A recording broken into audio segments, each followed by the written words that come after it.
Mushure mekutsakatika ne4 million US dollars pavakaba mari kuEcobank, varume vaviri vemuZimbabwe vakazobatwa ndokusungirwa kuSouth Africa.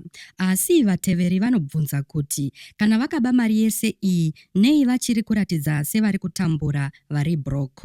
Muri yeZimbabwe ndinokuchingamidzai zvakare panonzi pano. Ndapota musakanganwawo kusubscribe nekulikewo video rino.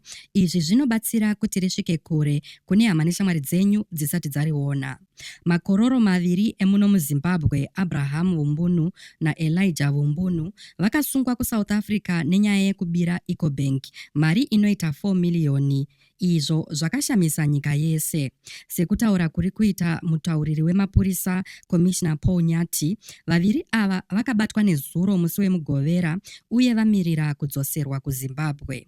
This dramatic arrest could be a huge breakthrough in solving the daring heist that left Ecobank in financial distress. Asi iye zvino zviri kuita kuti vanhu vataure mushure mekuba mari yakawanda kudaro. Social media inokatyamadzika kuti sei makororo aya achiri kuratidza kunge vanhu vari kutambura.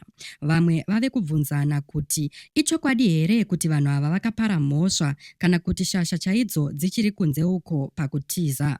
Muri yeZimbabwe munoionawo sei iyi? Vanhu vangave ivo chaivo here vakaba mari kana kuti vakabatwa ava vasivo? Ngatisanganei mucomment section muchitaurawo pfungwa dzenyu.